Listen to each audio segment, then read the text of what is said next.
সত্যবাদী হওয়া, এটার একটা স্তর হলো আল্লাহর সাথে সত্যবাদী হওয়া। আল্লাহর সাথে সত্যবাদীটা কি? আমরা ওই যে আল্লাহকে বলছি যে আল্লাহ আমাদের রব, না? আল্লাহকে রব হিসাবে আমি বললাম আল্লাহ তুমি আমার রব, স্বীকার করলাম।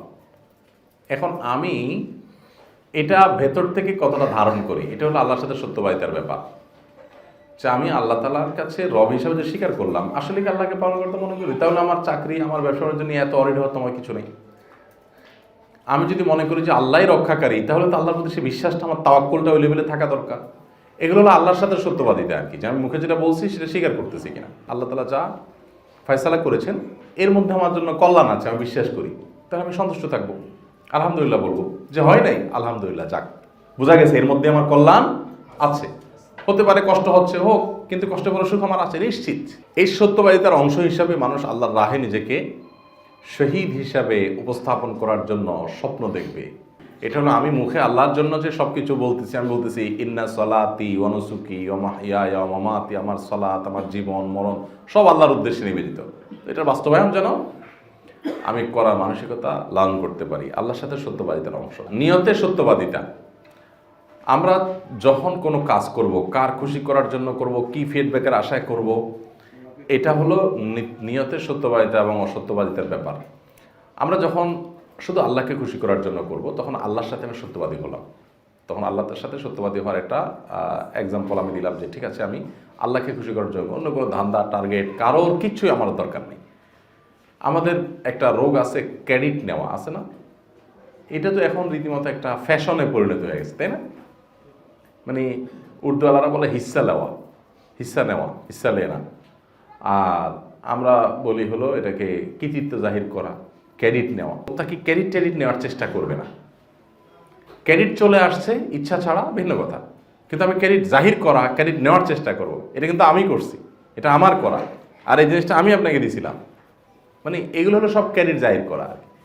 কে দিছে, লোকটা টের পায় নাই, তার কাজটা হয়ে গেছে, আলহামদুলিল্লাহ, আমি আল্লাহর কাছ থেকে আদর চাই, আমি সেখানে আর জাহির করতে যাব না। কিন্তু এই মানসিকতাগুলো, এগুলোকে আমরা কিন্তু দোষেরও মনে করি না। সমস্যা হলো এগুলোকে আমরা একদম স্বাভাবিক মনে করতে করতে আমরা রোগী হয়ে গেছি, যে রোগটাকেও আমরা ফাইন্ড আউট করতে পারতেছি না। কথায় সত্যবাদিতা, আল্লাহ সুবহানাহু ওয়া তাআলা বলেছেন ওয়াইদা কুলতুম ফাদিলু, তোমরা যখন কথা বলবে তখন ন্যায্য কথা বলবে, ওয়ালাউ কানা যা কুরবা, এমনকি তোমার কাছের কেউ হোক না কেন। এটা অবশ্য সত্যবাদিতারও ব্যাপার, আবার ন্যায় বিচারের ব্যাপার। গোটা কোরআনে শুরু থেকে শেষ পর্যন্ত লক্ষ্য করবেন আপনি, বারবার করে আল্লাহ তাআলা মানুষকে ন্যায় বিচারের কথা বলছেন। এই ন্যায় বিচারটা কিন্তু সত্যের ব্যাপার, তাই না?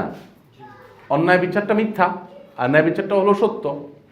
ধরেন আমরা একটা গ্রুপ এখানে আছি, যারা করোনা দিন অনুযায়ী একটা প্রচেষ্টায় আমরা নিজেদেরকে শেষ সংশোধন করার চেষ্টা করছি। এখন আমাদের মধ্যে ধরা যাক যে একজন এই রাস্তা যাইতে একটা বাইক অ্যাক্সিডেন্ট করছে, আমাদের কেউ একজন।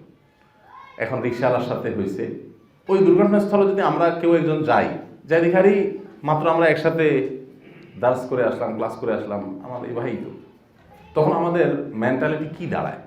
তাকে সহযোগিতা করার কথা বলছি না, মানে এই দুইজনকে তো দোষারোপ করা করে ব্যাপার থাকে না। আমরা তখন চোখ বন্ধ করেই চড়াও হয়ে মাইর দিব, সেটা তো একটা স্তর আছে আর কি, কিন্তু তার আগের স্তরটা কি? বিসমিল্লাতে একবার প্রথম স্তরে আমরা ধরে নেই যে রিকশাওয়ালা বেটা বাদাইছে, তাই না? এখন ধরেন আপনি দেখেনও নাই কি হয়েছে, তো আপনার তো এখানে কোনো কথা বলাই উচিত না, কোনো কথা বলাই উচিত না, অ্যাটলিস্ট অন্তত জাজমেন্টাল কোনো কমেন্ট তো করা উচিত না। আপনি হেল্প করবেন সেটা ভিন্ন জিনিস, কিন্তু আমরা কি করি? শুধু কথা বলা, পারলে আমরা আরো কত কিছু করে ফেলি না? আর বিশেষ করে আমার ওই লোকটা যদি আমাকে বলে যে ভাই দেখেন রিকশাওয়ালাটা এসে উঠে দিছে, তো তার কোনো কথাই নেই, তাই না? আল্লাহ সুবহানাহু ওয়া তাআলা বলছেন ওয়াইদা কুলতুম ফাদিলু, যখন কথা বলবে ন্যায্য বলবে, ওয়ালাউ কানা যা কুরবা, হোক তোমার কাছের কেউ, হোক তোমার নিকট আত্মীয়। এখন এটা তো নিকট আত্মীয় না, তাহলে নিকট আত্মীয় হলে কি হবে? মানে নিকট আত্মীয় হলে পরিস্থিতি আরো ভয়াবহ হবে না? এই জিনিসগুলো খুব কঠিন। আমি বারবার খেয়াল করলাম যে আল্লাহ সুবহানাহু ওয়া তাআলা এই একই কথা বারবার কেন কোরআনে বলছেন বিভিন্ন জায়গায়, এই দিলু, হ্যাঁ, ইন্নাল্লাহা ইয়া'মুরুকুম বিল আদলি ওয়াল ইহসান, জজদের কাজ বিচার করা। গোটা কোরআনে আল্লাহ তাআলা যত জজ বিচারের কথা বলছেন, আমরা কি সবাই জাজ? আল্লাহ তাআলা এতবার করে এটা বললেন, আমরা সবাই জাজ, সবাই আমরা জাজ, এবং সারাক্ষণই আমরা জাজমেন্ট করতে থাকি। সোশ্যাল মিডিয়াতে যদি আপনি ঢোকেন, ফেসবুকে, আপনি দেখেন যে এক হুজুরের অনুসারী, এক শেখের ভক্ত, তো তারা এবার অন্য শেখের কিছু একটা পাইলে ওই তিলকে তাল বানাই দিবি। লোকটা যায় দেখেন তাহাজ্জুদে পড়ে, যাই দেখেন তাসবিহ তেলাওয়াত করে, যাই দেখেন দান সাদকাও করে, যাই দেখেন উনি অনেক আল্লাহওয়ালা অনেক ক্ষেত্রে, কিন্তু এক্ষেত্রে উনি অন্ধ হয়ে গেছে। একটা বার নিজের আমি কাজটা যে করছি, আমি কি ন্যায় করছি না অন্যায় করছি। ডক্টর আব্দুল্লাহ জাকির রহমতুল্লাহ একটা সুন্দর কথা বলতেন। স্যার বলতেন যে আমাদের নিজের পছন্দের বা কাছের বা নিজের দলের মানুষ যদি কোনো ভুলও করে, তো সাথে সাথে আমরা ওইটার একটা ব্যাখ্যা ট্যাখ্যা দাঁড় করাই দিই যে হয়তো এটা ছিল, হয়তো ওইটা ছিল, হয়তো উনি খেয়াল করেন নাই, কত সুবিধা থাকতে পারে মানুষের, আমরা সাথে সাথে ওটাকে ধামাচাপা দিই। আবার যখন আমার মতের বিরুদ্ধের কারোর কিছু উল্টাপাল্টা পাই, তখন এটাকে আমরা রং চং দিয়ে, না এটা কোনোভাবে মানা যায়, বলেন ওনার মতো মানুষ এত কথা লম্বা লম্বা কথা বলে, আর এই হলো হাল। আমরা মনে করতেছি আমরা দিনের খেদমত করতেছি, মূলত আমরা নফসের পূজা করতেছি, আমার প্রবৃত্তির পূজা করতেছি। আমি যে আমার প্রবৃত্তি, এ লোক যেহেতু আমার দলের মতের, অতএব তার পক্ষে আমি অন্ধ হয়ে যাব, আর এই লোক যেহেতু আমার বিরুদ্ধে, তার পক্ষে আমি অন্ধ হয়ে যাব। এক্ষেত্রে এখানে হবে বন্ধুদের ক্ষেত্রে অন্ধ, ওখানে হবে শত্রুতার ক্ষেত্রে অন্ধত্ব। জটিল একটা বিষয়। কি কোরআনে কারিমে রিপিটেডলি যে নির্দেশগুলো আল্লাহ বারবার করেছেন, এর মধ্যে এটা একটা, এই ন্যায় বিচার। তো এই জন্য এই গুণটা অনেক গুরুত্বপূর্ণ একটা গুণ। এমনকি নিজের বেলায়ও, এটা নিজের বেলায়ও ব্যাপার আছে। আপনার সাথে আপনার স্ত্রীর ঝগড়া হয়েছে, সহকর্মীর ঝগড়া হয়েছে, কারোর সাথে কথা হয়েছে, ঝগড়ার সময় হয়তো আপনার সেন্স ছিল না, বাট আপনার একটা সেন্স আসা উচিত এবং দেখা উচিত যেখানে আসলে আমার ত্রুটির জায়গাটা কোথায়। ত্রুটির তো একটা জায়গা আমার থাকার কথা, থাকলে কি সেটা, না থাকলে সেটাও বাইর করি যে আমার ছিল না, তার ছিল, ঠিক আছে, কিন্তু এটা নিরপেক্ষভাবে বের করতে হবে যে আমার আসলে ছিল কিনা। অনেক মানুষ নিজের বেলা নিরপেক্ষ হতে পারে না, নিজের বেলা উনি একেবারেই বায়াসড হয়ে যান এবং সীমাহীন বায়াসড হয়ে যান।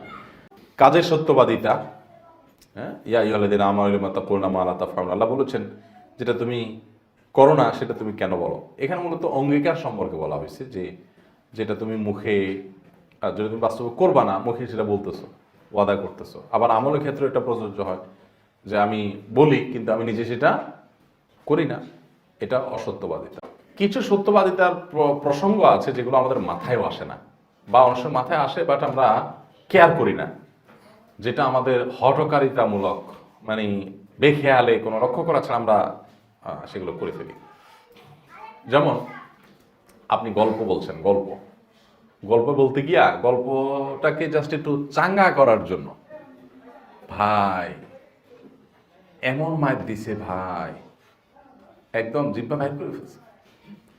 একটা হলো জিব্বা বাইর করে ফেলছে, এটা একটা জাস্ট একটা প্রবাদ, বা এটা একটা কি বলে, একটা দৃষ্টান্তের মতো যে এটা কথার কথা, এটা এক জিনিস। আরেকটা হলো যে একেবারে ভাই জানেন না 500 পুলিশ আসছে 15 জন, এই টাইপের বাড়াবাড়ি হয় না অনেক সময়, প্রচুর হয়, খেয়ালও করি না আমরা, প্রচুর হয়। এটা তো ডাহা মিথ্যা কথা। আপনি আধিক্য বোঝানোর জন্য আমাদের সমাজে তো অনেক রকমের প্রবাদ প্রবচন আছে, সেগুলো করেন, কিন্তু আপনি এখানে ডাহা খাড়া মিথ্যা কথা বলে ফেলতেছেন। এরকম জিনিস কিন্তু অনেক হয়। ভাই আপনার এই এক কথা মনে 100 দিন বলছি, আপনি মোট 3 দিন বলছেন, কিন্তু 100 দিন আপনি বানায় ফেলছেন। এই জাতীয় জিনিসগুলোকে আমরা অনেক সময় একেবারে ড্যাম খেয়াল, অযত্ন অবহেলায়, যারা ইচ্ছাকৃত ঠান্ডা মাথায় মিথ্যা কথা বলে না, তারা কিন্তু এই পলিসিতে মিথ্যা সারাদিনই বলতেছে। তো শয়তান কিন্তু সব আইটেম রাখে। শয়তান যদি কেউ টের পায় যে এই লোকটাকে দিয়ে ডাহা মিথ্যা কথা বলান যাবে না, একটু মোত্তাকি মানুষ, আল্লাহরে ভয় পায়, তো আপনার দিয়ে ওইগুলো বলাবে। বুঝেন নাই? যাকে যে আইটেম গিলান যায় শয়তান, তাকে সেই আইটেম দিবে। এই জন্য আমার সকল ফাঁক বন্ধ করে ফেলতে হবে। কথা আসলে যত কম বলা যায় তত ভালো বিষয়। আল্লাহ তাআলা আমাদেরকে আমলের তৌফিক দান করুন। অনেক বড় একটা ব্যাপার সত্যবাদিতা, অনেক বড় একটা ব্যাপার। সংগ্রাম চালাতে হবে, নিরলস এবং ধারাবাহিক প্রচেষ্টা চলতে হবে।